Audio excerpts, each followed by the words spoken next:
Bonjour à tous, bienvenue dans ce nouveau tutoriel. Je vais vous présenter Grist. Grist qui est un outil open source alternatif à Excel ou Google Sheet. Vous allez retrouver une interface graphique similaire à ces deux outils. Passons d'abord sur une rapide présentation du site de Grist.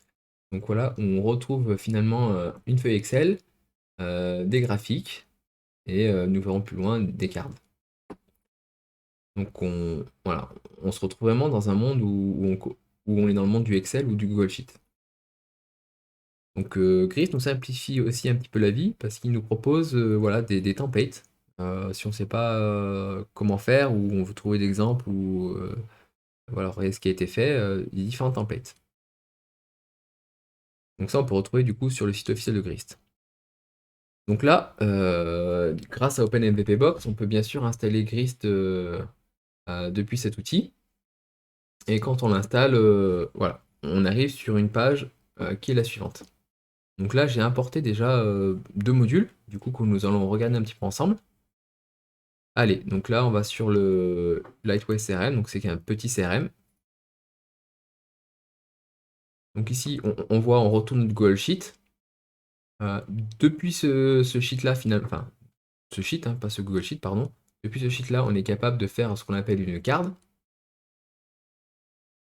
Et ensuite, on peut éventuellement faire des interactions, enfin, comme ça. Donc voilà, à chaque fois que je vais sur, du coup, une nouvelle ligne, on voit que ma card est différente et éventuellement, on a ajouté des interactions avec la personne. Donc là, ce template, c'était un template de CRM. Donc c'est-à-dire pour gérer un petit peu tout ce qui est commercial et la relation client. Donc là, effectivement, imaginons que j'ai mes différentes listes d'entreprises. Voilà, donc j'ai la carte de contact de l'entreprise avec son nom, son identifiant, comment je l'appelle. Et finalement, là, j'ai noté les différentes interactions que j'ai eues avec elle. C'était par mail ou par téléphone. Et tout ça, bien sûr, on peut l'exporter, le télécharger et l'envoyer vers un Google Drive si on veut le partager avec quelqu'un. Donc je trouve vraiment le concept assez sympa. Donc là, c'était pour le CRM. Et on fait la même chose pour le payroll. Donc là, c'est toute la partie, il me semble, recrutement. Voilà. Et enfin, c'est la partie RH, pardon. Euh, les heures qu'on a passées et le paiement qu'on a fait. Donc bon, là, on retrouve finalement comme un Excel traditionnel, période. Donc là, voilà, on peut faire ce qu'on disait tout à l'heure à chart, donc un graphique. Du coup, on peut voir, par exemple, le coût des dépenses. Pareil, donc là, on a l'ensemble des personnes et on est 5 personnes, j'imagine. Voilà, on a sa carte et on a ces différents coûts peut-être associés. Donc, ce qu'on peut faire, c'est parti, on va créer un petit document, tout simple, hein. On va faire new. Donc là, comme je vous dis tout à l'heure, on peut importer, donc c'est ce que j'ai fait, ou on peut créer un petit. Donc là, c'est parti, nous allons créer un document vide. On va tabler test. Voilà, et là, dans ce modèle de document, on va écrire on va relier tout ça à des coordonnées. Je m'explique. Par exemple, je cherche, je vais afficher tous les restaurants qui sont dans ma ville. Je vais appeler ça Tapago, c'est le nom du restaurant. Là, j'ai du coup indiqué la latitude et la longitude. Ah, voilà, un resto 2. Pardon, c'est pas très imagé. L'idée, c'est un petit peu de comprendre hein, comment ça marche derrière. Hop, 1, 5. Bon.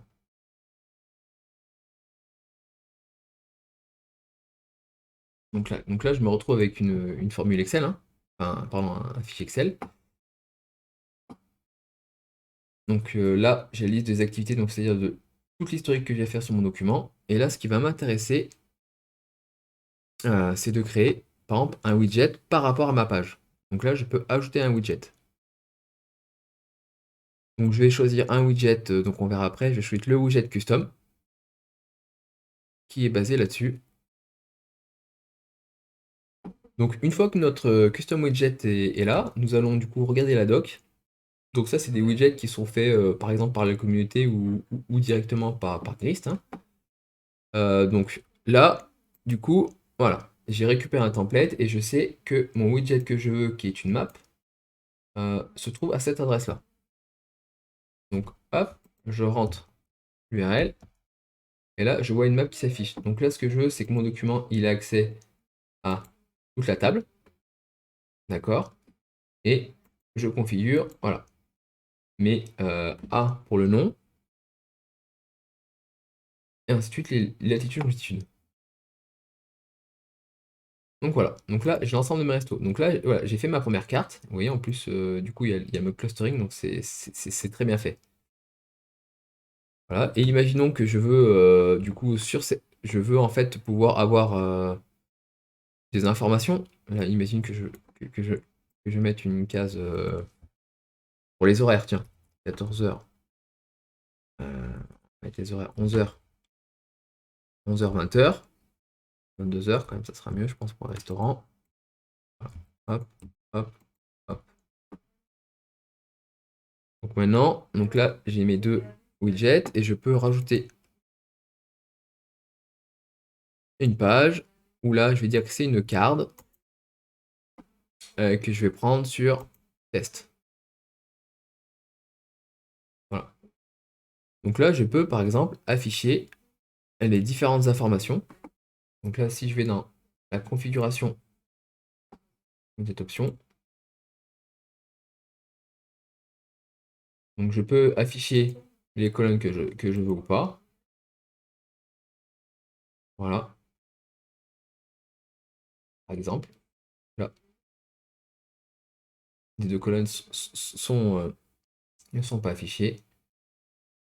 Et voilà. Donc là, on a trouvé un petit peu comment faire. Donc je pense que cet outil est vraiment super. On peut faire des tris, qu'on verra plus tard dans un autre tutoriel. Donc là, c'était juste pour vous présenter un petit peu ce qui est possible de faire. Mais là, on est arrivé à faire une vue finalement avec une feuille Excel qui nous a donné une carte et on pourrait imaginer rajouter aussi, donc on l'a pas fait, hein, on pourrait rajouter un graphique, un chart. Ah, voilà, on l'associe là, hop, voilà. Et là, on a un chart. Bon, qui veut pas dire grand-chose, hein, parce que là, le chart, il est fait par rapport euh, à latitude longitude. Donc là, il faudrait avoir d'autres axes. Enfin, il faudrait avoir quelque chose qui soit cohérent. Donc on peut faire un bâton en pi, camembert. Donc on peut trier les données même, ajouter une nouvelle colonne. On voit les datas, on peut éditer. C'est très très bien fait, hein. Moi je trouve que c'est très bien fait. Donc là, pour chaque widget, on peut éditer effectivement les différentes valeurs. Il est même possible, alors, que ce que prévoit l'outil, c'est de pouvoir créer des formules et ces formules de pouvoir les utiliser via de la syntaxe Python. Donc encore plus simple, plus intéressant pour les développeurs. Il est possible aussi d'utiliser l'API REST pour accéder à l'ensemble de ces données. Donc si on regarde, il me semble, ici, on a, où c'est que j'ai trouvé la doc l'autre fois? On a l'API REST, voilà, qui est là, qui nous permet tout simplement de récupérer du coup, des workspaces, de récupérer des records, donc les données, et pouvoir après les traiter et faire les relier à d'autres services. Donc je trouve que c'est vraiment c'est un super outil. Là, on va par exemple, rajouter une nouvelle ligne, hein, une autre table. Voilà. Ou par exemple, on pourrait, un autre exemple, on pourrait gérer les dépenses. Donc ça, c'est le nom de la dépense. Par exemple, les courses. Voilà. Les autres de mon téléphone.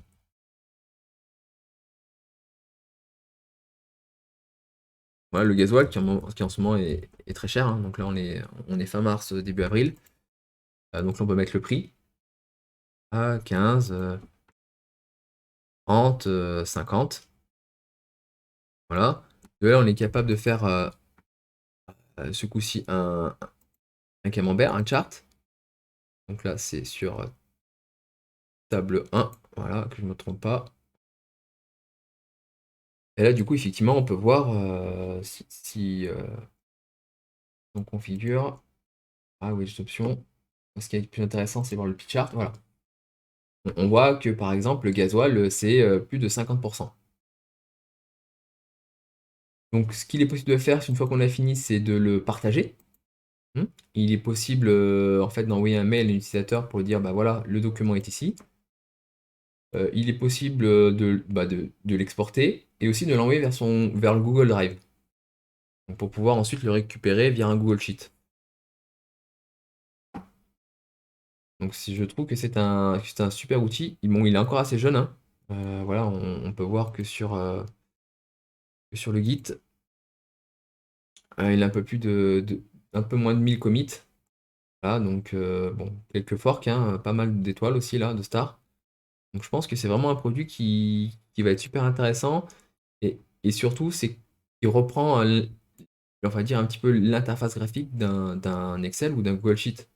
Donc c'est très important. Les nouveaux utilisateurs, bon, malgré quelques manipulations supplémentaires, en fait, vont se retrouver dans les mêmes conditions. Et comme il est possible d'exporter, du coup, on peut reprendre le même document avec d'autres données. Donc c'était une présentation rapide de Grist que je vous invite à utiliser via OpenMVPBox et surtout à suivre ce projet parce que je pense qu'il va être très prometteur pour la suite. C'est un équivalent vous connaissez, à Airtable, à NocoDB, mais avec une présentation différente qui rappelle celle des Google Sheets et de l'Excel. Donc voilà. Vous pouvez me retrouver du coup sur le Discord, sur le site internet et sur la newsletter. Et ben bonne journée à tous et à une prochaine.